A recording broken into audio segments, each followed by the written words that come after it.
Hello students, जैसा कि आप जानते हैं कि रिसेंटली हमने कैपेसिटेंस अपना जो एक टॉपिक है वो स्टार्ट किया है। ओके, तो आज के लेक्चर में हम कैपेसिटर और उसका जो वर्किंग प्रिंसिपल है उसको डिस्कस करने वाले हैं। ओके, तो कैपेसिटर एक ऐसा डिवाइस है, ओके, जो कि large amount of electric charge को स्टोर करने के लिए बनाया गया है। बोलने का मतलब जो इलेक्ट्रिकल एनर्जी है उसको हम एक छोटे से स्पेस में बहुत सारी इलेक्ट्रिक एनर्जी, बहुत सारे चार्ज को स्टोर कर लेंगे।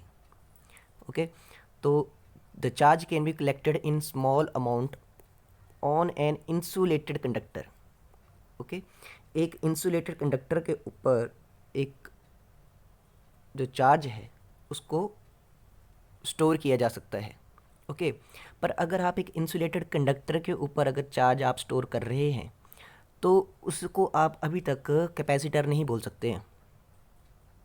जब आप दो या दो से ज़्यादा कंडक्टर्स का यूज़ आप करेंगे और उसके ऊपर बहुत सारा चार्ज आप स्टोर करते हैं तब आप उसको कैपेसिटर बोलते हैं।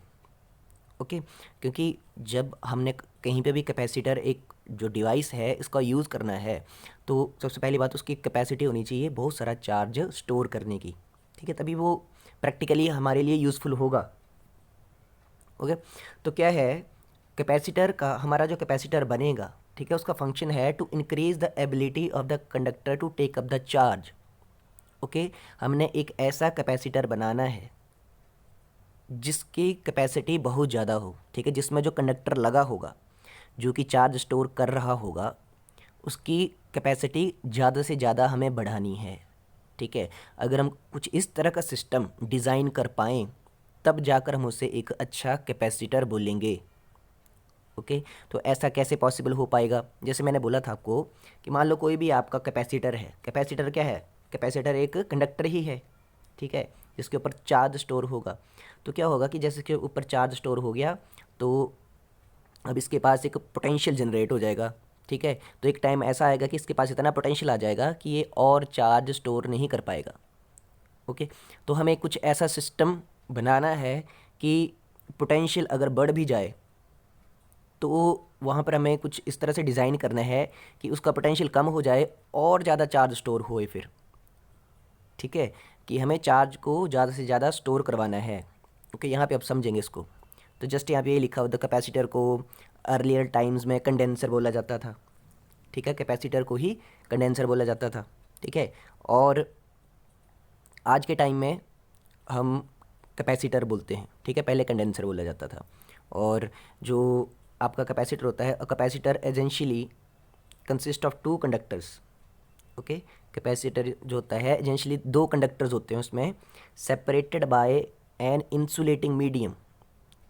ठीक है, दो कंडक्टर्स होंगे और इसके बीच में कोई इंसुलेटिंग मीडियम होगा। ओके, एयर हो सकती है, ठीक है, कोई भी मीडियम डिपेंड करेगा। और उस मीडियम को क्या बोलते हैं? डाइलेक्ट्रिक। ओके, अब इंसुलेटिंग मीडियम बोलने का मतलब क्या हुआ? बोलने का मतलब ये जो कैपेसिटर होंगे इनके बीच में जो इंसुलेटिंग मीडियम बोलने का मतलब वो हुआ कि वो इंसुलेटर की तरह काम करेंगे। ओके, जैसे एयर है, क्या एयर इलेक्ट्रिसिटी को कंडक्ट करती है? नहीं, वो एक एयर क्या है, एक इंसुलेटर है। ओके, ऐसा नहीं करना है आपने कि मान लो आपने दो कंडक्टर्स लिए, ठीक है, और दोनों कंडक्टर्स को कुछ ऐसे बीच में एक हमने आयरन की कोर रख दी, ठीक है, कॉन्टैक्ट में इनके, ठीक है, आयरन की कोर रख दी, तो बीच में मीडियम क्या हो गया? आयरन हो गया। या तो बीच में हमने इन दोनों को किस में रख दिया? ऑयल के अंदर रख दिया यहाँ पे। ठीक है, एक कंडक्टर ये है और एक कंडक्टर ये है, तो बीच में हमने ऑयल रख दिया। तो ऑयल तो कंडक्टिंग होता है नेचर में। ठीक है, तो आपने कंडक्टिंग मीडियम नहीं रखना है जो इलेक्ट्रिसिटी को कंडक्ट कर देता हो। ओके, बड़ी आसानी से हमने एक इंसुलेटिंग मीडियम रखना है, दोनों के बीच में इंसुलेटिंग मीडियम। ओके, तो हमें कुछ ऐसा इनके बीच में रखना है जो क्या है? इंसुलेटिंग है। ठीक है, इंसुलेटर की तरह काम करता है। ओके, तो यहाँ पे जस्ट हमें बताया गया है कि a capacitor essentially consist of two conductors separated by insulating medium, और उस इंसुलेटिंग मीडियम को एक नाम दिया गया है डाई इलेक्ट्रिक। ओके, क्या नाम दिया गया है उस इंसुलेटिंग मीडियम को? Dielectric. ओके, तो यहाँ पर किस तरह से हमें बताया गया कि one of the conductor is insulated and other is earthed. Okay, earthing आप जानते होंगे, अर्थिंग क्या होती है। देखो क्या होता है, यहाँ पर बोला कि जो दो कंडक्टर की बात करी थी हमने, तो बोला कि इनमें से एक कंडक्टर क्या होगा? इंसुलेटेड होगा। ओके, इंसुलेटेड है एक कंडक्टर और दूसरा कंडक्टर क्या है? इसको अर्थ किया होगा। अर्थ बोलने का मतलब होता है, अर्थिंग के लिए कुछ इस तरह से आपका सिंबल लगाया जाता है। ठीक है, बोलने का मतलब ये जो कंडक्टर है इसके अंदर जितना भी चार्ज है, ओके, उस चार्ज का कुछ पोटेंशियल होगा। तो यहाँ पे बोलने का मतलब एक तरह से हमने यहाँ से एक वायर कनेक्ट की और उसको अर्थ के साथ जोड़ दिया। ठीक है, जब हम क्या करते हैं, अर्थिंग करते हैं, बोलने का मतलब अर्थ को हम लो पोटेंशियल पे मानेंगे। ठीक है, तो मान लो इसके पास कंडक्टर के पास 5 वोल्ट का पोटेंशियल आ चुका है। ठीक है, जब हमने एक कनेक्शन लगा दिया अर्थ के साथ, ठीक है, जब हमने एक कनेक्शन लगा दिया अर्थ के साथ, एक वायर जोड़ दी जो कि अर्थ के साथ इधर कनेक्टेड है। ओके, ऐसा मान के चलते हैं, तो क्या होगा, हम तो अर्थ है लो पोटेंशियल पे, ठीक है, और ये है 5 वोल्ट पे, बोलने मतलब हाई पोटेंशियल पे। ओके, लो का मतलब आप 0 बोल सकते हो, तो मान लिया 0 वोल्ट पे बोल दिया हमने एग्जाम्पल के लिए। ठीक है, अब ये 5 वोल्ट पे है तो सारा का सारा चार्ज जो यहाँ पे होगा वो यहाँ पे अर्थ की तरफ फ्लो कर जाएगा। ओके, तो अर्थिंग बोलने का अर्थिंग क्यों करी कि जो भी यहाँ पे कंडक्टर में चार्ज था यहाँ पर वो सारा का सारा हाई से लो पोटेंशियल फ्लो होकर, ठीक है, चार्ज हाई पोटेंशियल से लो पोटेंशियल की तरफ क्या कर जाता है? फ्लो कर जाता है। तो यहाँ का सारा चार्ज अर्थ में ग्राउंड हो गया, अर्थ हो गया। ओके, तो कुछ इस तरह की अरेंजमेंट होती है, आपको पता होनी चाहिए सारी टर्मिनोलॉजी। ओके, तो अब देखिए हमने क्या बोला कि कैपेसिटर का बोलने का मतलब है कि हमने ज़्यादा से ज़्यादा चार्ज स्टोर करवाना है। ओके, तो यहाँ पे सब कुछ वही लिखा हुआ है, जो यहाँ पे लिखा है वो आप पढ़ सकते हैं, बट मैं आपको इधर डायग्राम से ही पूरा समझाने जा रहा हूँ। अब यहाँ पे देखिए क्या हुआ, अब हमारे पास 2 मेटल प्लेट कंडक्टर हैं। ठीक है, एक मेटल प्लेट ये है, इस तरह से श्योर, एक मेटल प्लेट ये है जिसको नाम दिया है ए, और दूसरा जो कंडक्टर है ये मेटल प्लेट बी है। ठीक है, ये क्या है? प्लेट्स हैं, एक प्लेट ऐसे रखी है और एक प्लेट ऐसे रखी है, ये हो गए हमारे 2 कंडक्टर। ओके, तो हमने क्या किया, जो हमारा प्लेट ए है इस पे हम चार्ज स्टोर करवा रहे हैं, इसको हमने क्या दिया? चार्ज दिया। ओके, तो इसके पास आ चुका है यहाँ पर, इसको पास एक प्लस क्यू चार्ज इसके ऊपर हमने स्टोर करवा दिया। अब प्लस क्यू चार्ज हमने स्टोर करवा दिया तो इसका मैक्सिमम पोटेंशियल बी पहुँच चुका है। अब और ज़्यादा चार्ज हम स्टोर नहीं करवा सकते हैं because it has reached up to its maximum potential. अब ये और ज़्यादा चार्ज को नहीं आने देगा इस प्लेट के ऊपर। ओके, तो हमारा तो काम है कि हमने कुछ ऐसा करना है कि इसका पोटेंशियल, इस प्लेट का पोटेंशियल कम हो जाए और थोड़ा सा चार्ज और यहाँ पे आ जाए। ठीक है, तो अब मैंने क्या करना है कि एक और प्लेट लेके आए जिसका नाम था प्लेट बी। ठीक है, ये प्लेट थी आपकी अनचार्ज्ड। ठीक है, इसके ऊपर कोई चार्ज नहीं था शुरू में। ओके, ये प्लेट क्या थी? आपकी अनचार्ज्ड थी। जब इस प्लेट को यहाँ पे लेके आए इस तरह से, ठीक है, इस प्लेट को जब यहाँ पे लेके आए तो ये जो प्लेट थी, आपको पता है चार्जिंग बाय इंडक्शन, शुरू में बिल्कुल फर्स्ट लेक्चर में आपको यही बताया था, चार्जिंग इंडक्शन से हो जाती है। तो इसके ऊपर, इस प्लेट के ऊपर क्या है? पॉजिटिव चार्ज है। ओके, तो क्या होगा, ये जो पॉजिटिव चार्ज है इसकी वजह से, इसकी इफ़ेक्ट की वजह से यहाँ पर इस प्लेट के इस फेस के ऊपर नेगेटिव चार्ज इंड्यूस हो जाएगा। ओके, क्यों होता है वो भी आपको पता है। ठीक है, क्योंकि ये पॉजिटिव चार्ज एक इलेक्ट्रिक फील्ड यहाँ से जनरेट कर रहा होगा। ठीक है, और ये जो आपका मेटल कंडक्टर था जिसके ऊपर कोई चार्ज नहीं था, इसके सारे के सारे नेगेटिव जो होंगे इस साइड आपके आ जाएंगे। ओके, तो क्या हुआ, इंडक्शन की वजह से इस प्लेट का जो पॉजिटिव चार्ज था उसने इस प्लेट को क्या कर दिया? चार्जिंग करना स्टार्ट कर दिया अब। ओके, तो देखिए क्या होगा, तो प्लेट के इस हिस्से पे क्या आ चुका है? नेगेटिव चार्ज आ चुका है। ठीक है, due to this positive charge, और जो अब और इसके अपोजिट फेस के ऊपर क्या आ जाएगा? पॉजिटिव चार्ज आ जाएगा। ओके, तो ये जो अनचार्ज्ड प्लेट आप लाए थे, जब आपने कुछ डिस्टेंस पे रखा इसको, ठीक है, यहाँ पर इस प्लेट को रखा तो क्या हुआ, इसमें क्या होगी, एक पोलराइजेशन हो गई, ठीक है, ऐसा बोल सकते हैं आप, ठीक है, या चार्जिंग बाय इंडक्शन हो गई यहाँ पे। ठीक है, देखो होता क्या है एक्चुअल में, मान लीजिए ये मेरे पास प्लेट थी, इसके ऊपर क्या था, ये प्लेट ए है, इसके ऊपर पॉजिटिव चार्ज था, ठीक है, इसको मैंने पॉजिटिवली चार्ज कर दिया था, चार्ज स्टोर कर दिया मैंने इसके ऊपर। अब ये जो पॉजिटिव चार्ज है ये एक इलेक्ट्रिक फोर्स, ठीक है, आपकी जनरेट करेगा। अब जो कोई अनचार्ज प्लेट यहाँ पे आई होगी, ठीक है, तो इसके अंदर एटम तो हैं, एटम के अंदर आपके पॉजिटिव चार्ज और नेगेटिव चार्ज दोनों होते हैं, प्रोटॉन और इलेक्ट्रॉन, ठीक है, तो ये नेगेटिव चार्ज को अपनी तरफ खींच लेगी, ठीक है, प्लेट की ये साइड की हो जाएगी नेगेटिव चार्ज। इलेक्ट्रिक फील्ड क्या करती है, नेगेटिव चार्ज को अपनी तरफ खींचती है, और जो इसके अंदर इस प्लेट के अंदर पॉजिटिव चार्ज थे उसको अवे इस साइड पे कर दिया, ठीक है, ये प्लेट थी, ठीक है, नेगेटिव को अपनी साइड और पॉजिटिव को इसके अवे। ओके, तो क्या हुआ, मैंने आपको समझाने की कोशिश करी है। अब देखिए क्या हुआ, अब क्या होता है, हमारा मेन काम था कि इस प्लेट के ऊपर हम चार्ज स्टोर कर रहे हैं। ओके, अब और चार्ज स्टोर नहीं हो सकता है बिकॉज ये अपने एक पोटेंशियल वी तक पहुंच चुकी है। ओके, तो जब हम एक और प्लेट लेके आए तो यहाँ पे इसके ऊपर चार्ज इंड्यूस हो गया, प्लेट के इस फेस के ऊपर नेगेटिव चार्ज आ गया और इस फेस के ऊपर इस साइड पॉजिटिव चार्ज आ गया। ओके, अब देखिए क्या होता है, अब यहाँ पे एक चीज़ होगी, अब इसके पास है V potential difference, sorry B potential है इसके पास। ओके, अब क्योंकि यहाँ पर आपका चार्ज आ चुका है, प्लेट के इस फेस के ऊपर नेगेटिव चार्ज है। ओके, तो ये जो नेगेटिव चार्ज है, ये जो नेगेटिव चार्ज है, ये नेगेटिव चार्ज, ये जो ये प्लेट ए थी इसके पोटेंशियल को कम करने की कोशिश करेगा। ओके, और ये जो इस प्लेट का पॉजिटिव चार्ज है, ठीक है, तो ये पॉजिटिव चार्ज इस प्लेट के पोटेंशियल को ज़्यादा करने की कोशिश करेगा।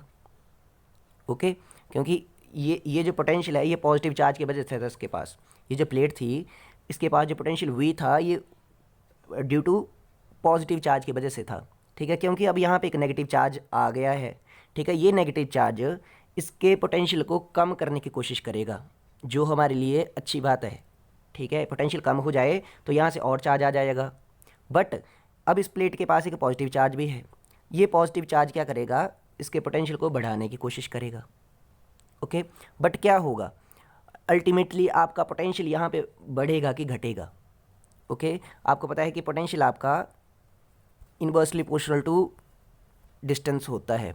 ये नेगेटिव चार्ज जो है ये इस प्लेट से कम दूरी पे है और पॉजिटिव चार्ज जो है वो ज़्यादा दूरी पे है।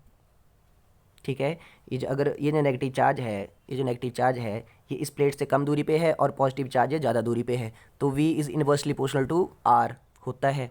ओके, तो नेगेटिव चार्ज का, क्योंकि नेगेटिव चार्ज की कम दूरी है इस प्लेट से, तो इसका प्रभाव ज़्यादा होगा, ठीक है, पॉजिटिव चार्ज से।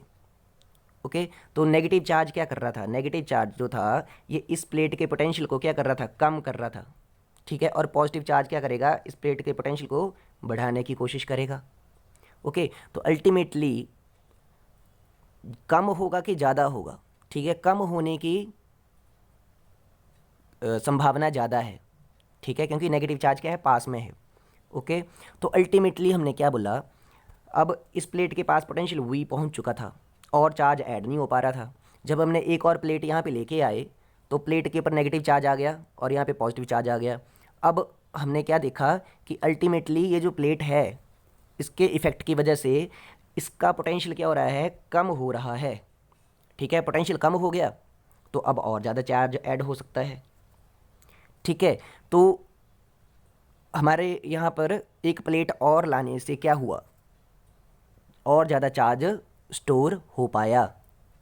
ओके, तो इसलिए हम बोल सकते हैं कि अगर एक और प्लेट होगी हमारे पास, एक और कंडक्टर होगा तो चार्ज ज़्यादा स्टोर हो पाएगा। अब देखिए एक और चीज़ करेंगे हम यहाँ पर, हम कर देंगे अर्थिंग। ठीक है, अब देखिए हमने क्या किया कि देखो इस प्लेट के ऊपर जो नेगेटिव चार्ज आया था इसने बहुत अच्छा काम किया था, इसने इस प्लेट के पोटेंशियल को कम कर दिया था, बल्कि ये जो पॉजिटिव चार्ज आ गया था ये बढ़ा रहा था। ठीक है, क्योंकि ये दूर है तो इसका इफेक्ट ज़्यादा नहीं था। अब हम क्या करें, ये जो पॉजिटिव चार्ज था ये हमारे लिए अच्छा नहीं है, ठीक है, ये पोटेंशियल को बढ़ा रहा है। हम चाहते हैं कि इसको क्या करें, इधर से भगा दें, ठीक है, ये चला जाए। तो चले, इसको भगाने के लिए हम क्या करेंगे, ये जो मेटल प्लेट है इसके इस फेस को क्या कर देंगे, अर्थ कर देंगे। ठीक है, मैंने अर्थिंग बताया था, अर्थिंग क्या होती है। तो सारा का सारा पॉजिटिव चार्ज आपका ग्राउंड अर्थ में चला जाएगा। ठीक है, तो क्या होगा, अब ये जो पॉजिटिव चार्ज पोटेंशियल को बढ़ा रहा था तो सारा का सारा चला गया, ये अर्थ में चला गया। अब सिर्फ नेगेटिव ही बचा है। ठीक है, तो इस नेगेटिव से लड़ने वाला कोई भी नहीं है अब। ठीक है, तो ये नेगेटिव क्या करेगा, इसके ये जो प्लेट ए के पोटेंशियल को क्या कर देगा, कम करेगा। ओके, और अब पॉजिटिव है तो हमारे लिए बहुत अच्छी बात है। तो अब और भी ज़्यादा क्या होगा, इसका पोटेंशियल कम होगा। बस अब देखो कम करने वाला ही है, अब जो ज़्यादा करने वाला फैक्टर था उसको तो हमने भगा दिया। ठीक है, तो और ज़्यादा पोटेंशियल क्या हो जाएगा, कम हो जाएगा। ओके, तो और ज़्यादा पोटेंशियल कम हो जाएगा। तो अब चार्ज जो इनकमिंग चार्ज होगा, जो हम यहाँ पे इसके ऊपर स्टोर कर रहे हैं, ठीक है, जो यहाँ से आ रहा है चार्ज, वो और ज़्यादा अंदर आ पाएगा और इसकी कैपेसिटेंस को क्या कर दिया हमने, बढ़ा दिया। ओके, तो इस तरह से एक अच्छा कैपेसिटर हम बना सकते हैं, क्योंकि कैपेसिटर का काम ही क्या है, चार्ज को ज़्यादा से ज़्यादा चार्ज स्टोर हो पाए। ओके, तो तभी तो हमारी जो मोटर होती हैं, जो भी रोटर होता है, ठीक है, वो तभी घूम पाता है। क्योंकि शुरू में जब वो रेस्ट पे होते हैं तो उन्हें एक बहुत हाई टॉर्क, एक बहुत हाई फोर्स हमने देनी होती है, तो वो फोर्स आती है करंट की वजह से। तो कैपेसिटर हम वहाँ पे लगाएंगे, मैंने आपको बताया था, जैसे आपके घर में वाटर पंप होगा तो उनके बाहर एक वाइट वाइट सा एक सिलेंड्रिकल कंपोनेंट देखा होगा आपने, वो कैपेसिटर होता है। ओके, तो यहाँ पर आपको देखो, we see that the capacitance of insulated conductor is increased by large amount when an earth connected conductor is placed near it. Okay, मैंने आपको बता भी दिया कि किस तरह से होता है। अगर आपको समझ में नहीं आया होगा तो वीडियो को रिवर्स करके आप दोबारा देखिए। ओके ओके सॉरी, आगे हम देखते हैं पैरेलल प्लेट कैपेसिटर। ओके, अब देखिए, हम लास्ट लेक्चर में एक ऐसा कैपेसिटर पढ़ चुके थे जो कि आपका स्फेरिकल था। ओके, तो स्फेरिकल कैपेसिटर में हमने क्या देखा था, बहुत कम कैपेसिटेंस थी इसके पास। ओके, और अभी हमने क्या पढ़ा, एक अच्छा कैपेसिटर बनाने का एक हमने डिज़ाइन देखा। ठीक है, कि उसका प्रिंसिपल कैसा हो गया। ठीक है, उसमें एक कंडक्टर नहीं था, उसमें कितने थे, दो कंडक्टर थे। ठीक है, और दोनों कंडक्टर्स का क्या क्या काम था, ठीक है, वो भी हमने देखा। ओके, कि कैसे ये दोनों कंडक्टर्स आपस में मिलकर किस तरह से कैपेसिटेंस, एक अच्छा कैपेसिटर बनाते हैं। ठीक है, ज़्यादा से ज़्यादा चार्ज स्टोर करवाते हैं। ठीक है, बस ये वही टॉपिक हम आगे पढ़ रहे हैं। तो उस कैपेसिटर को हमने क्या किया, दोनों कंडक्टर को पैरेलली रख दिया। ठीक है, दो प्लेट्स ली हमने, एक प्लेट ये ली और दूसरी प्लेट ये ली। ठीक है, और उनको पैरेलली रख दिया इस तरह से कुछ डिस्टेंस के ऊपर।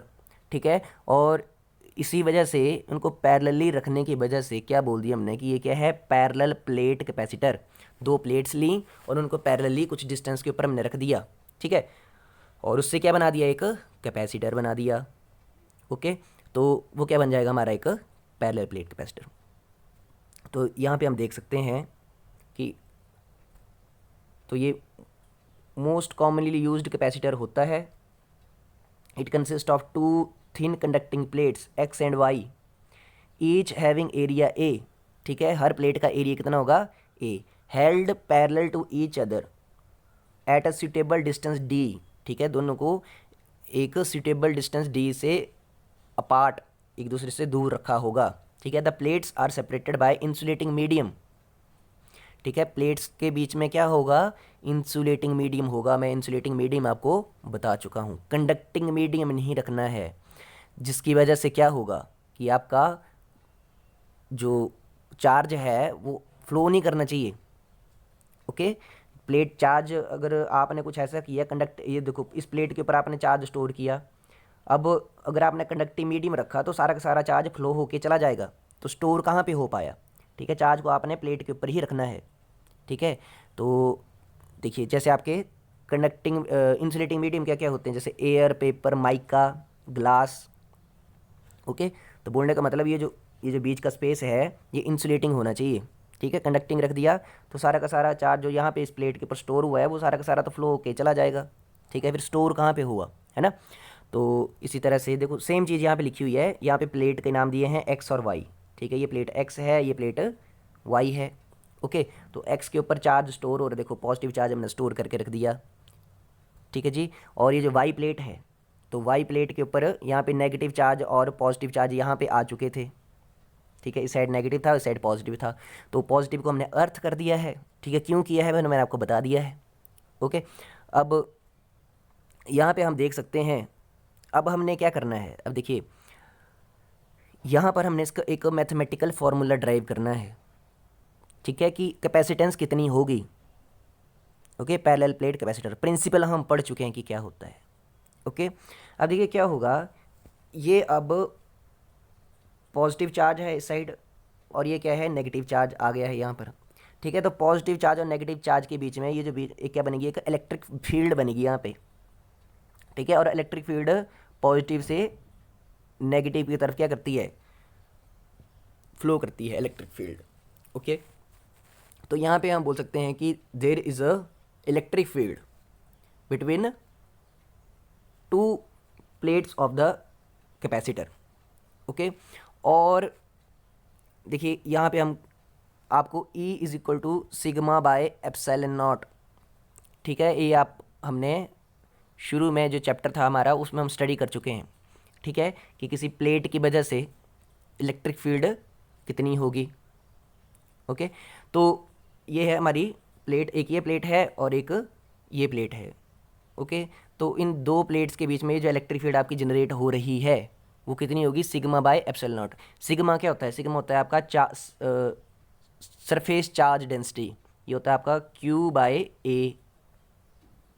ठीक है, एरिया A क्या है, area of the plate, Q क्या है, जो इसके ऊपर चार्ज है और जो इसके ऊपर चार्ज है। ओके, इसके ऊपर पॉजिटिव चार्ज है और इसके ऊपर नेगेटिव चार्ज है। ओके, तो यहाँ पे हम बता सकते हैं, देखो when Q charge is given to the plate X then minus Q charge appears on the near face of the plate Y। Okay, तो सेम चीज़ लिखी है, as the plate Y is earthed the charge plus Q flow to the earth. ठीक है, तो हम बोल देंगे कि आपका जो सिग्मा है वो है surface charge density of plate X। Okay, sigma क्या है, देखो चार्ज जो प्लेट X है उसके ऊपर Q चार्ज है। ठीक है, बट जब मैं बोलूँगा charge per unit area, okay, तो मैं क्या बोल दूँगा, सिग्मा। ओके, तो let plus sigma be the surface charge density of plate X and minus sigma किसकी है, आपकी प्लेट Y की सरफेस चार्ज डेंसिटी है। ओके, तो यहाँ पे हम बोल सकते हैं the electric field on the left of plate X is equal to electric field on the right of the plate Y। ये कितनी है आपकी, 0।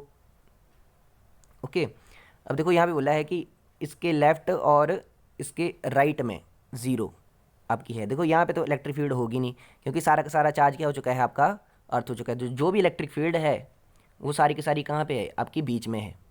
ओके, जो भी इलेक्ट्रिक फील्ड यहाँ पर बन रही है, तो electric field intensity in between the plate of the capacitor, ठीक है, वो कितनी होगी, सिग्मा बाय एप्सिलॉन नॉट। ठीक है, तो सिग्मा Q बाई A के बराबर होता है, तो हमें इलेक्ट्रिक फील्ड की वैल्यू क्या मिलेगी, Q divide by epsilon not multiply by area.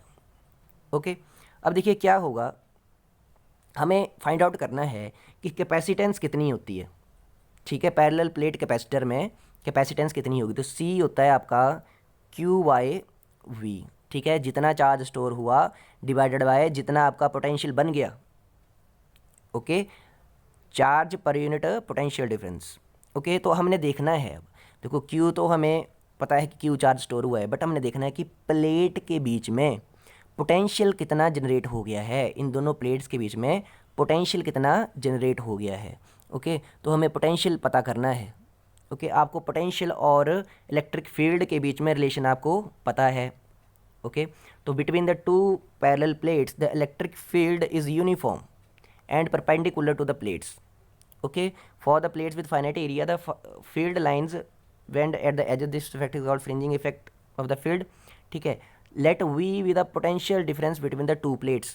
ठीक है, तो आप देख सकते हैं कि आपका जो इलेक्ट्रिक फील्ड होती है वो किसके बराबर होती है, पोटेंशियल डिफरेंस डिवाइड बाय आपका जो उन दो पॉइंट के, जो जिन दो पॉइंट के बीच में जो आपका पोटेंशियल डिफरेंस है, उन दो पॉइंट के बीच की दूरी, ठीक है, वो कितनी है, डी, ठीक है, E is equal to V by D. देखिए अब क्या है ना, दो प्लेट्स हैं यहाँ पे, ओके, इन दो प्लेट्स के बीच में इलेक्ट्रिक फील्ड इतनी है, ठीक है, और पोटेंशियल डिफरेंस कितना होगा इस प्लेट और इस प्लेट के बीच में, ठीक है, वही हमें यहाँ पे पता करना है, ओके।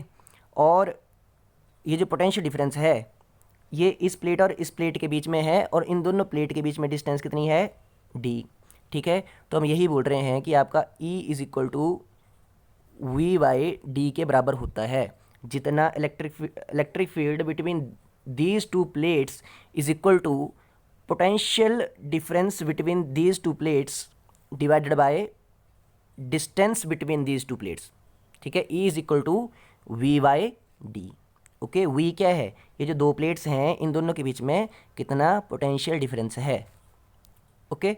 तो E is equal to V by D, तो V is equal to E into D लिख सकते हैं हम, ओके।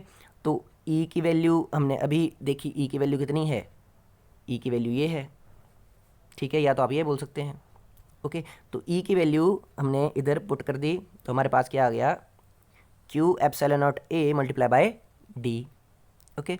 तो हमें पता है कि आपका C is equal to Q by V होता है, ठीक है। तो V की वैल्यू हमने, ये जो V की वैल्यू है यहाँ पे इधर पुट कर दी, तो हमारे पास आ गया ऐसे। तो यहाँ से Q कैंसिल हो जाएगा, तो हमारे पास finally capacitance is equal to epsilon naught A divided by D। A क्या है, area of the plate of the capacitor, ठीक है, जो प्लेट का एरिया है। D क्या है, D है आपकी जो दो प्लेट्स के बीच में क्या है, डिस्टेंस है, ओके। और एप्सिलॉन नॉट आपको पता है permittivity of free space, okay. तो हम यहाँ पे क्या देख सकते हैं, तो ये जो कैपेसिटेंस है ये कब है, ये फॉर्मूला जब आपका जो मीडियम क्या है, वैक्यूम है तो एयर है, प्लेट्स कौन से मीडियम में रखी हुई हैं, एयर में, ठीक है। तो epsilon naught A divide by D ये क्या है, कैपेसिटेंस, ये पैरेलल प्लेट कैपेसिटर की क्या है, ये कैपेसिटेंस की वैल्यू देगा, ओके। तो देखिए यहाँ पे हम क्या क्या देख सकते हैं, जो कैपेसिटेंस है पैरेलल प्लेट की कैपेसिटर की, वो किस किस के ऊपर डिपेंड कर रही है, ठीक है। तो जितना ज़्यादा एरिया होगा उतनी ही ज़्यादा क्या होगा, जितना ज़्यादा प्लेट का एरिया होगा, ठीक है, ये दो प्लेट्स थी, ठीक है, जितना ज़्यादा इनका एरिया होगा उतनी ही ज़्यादा क्या होगी, कैपेसिटेंस होगी, ठीक है। और जितना देखो कैपेसिटेंस इन दोनों प्लेट के बीच में जो डिस्टेंस है इसके साथ इनवर्सली प्रोपोर्शनल है, तो जितना ज़्यादा दूर हम इनको रखेंगे उतनी ही कम क्या होगी, कैपेसिटेंस होगी, और जितना पास में रखेंगे उतनी ही ज़्यादा कैपेसिटेंस होगी, ओके।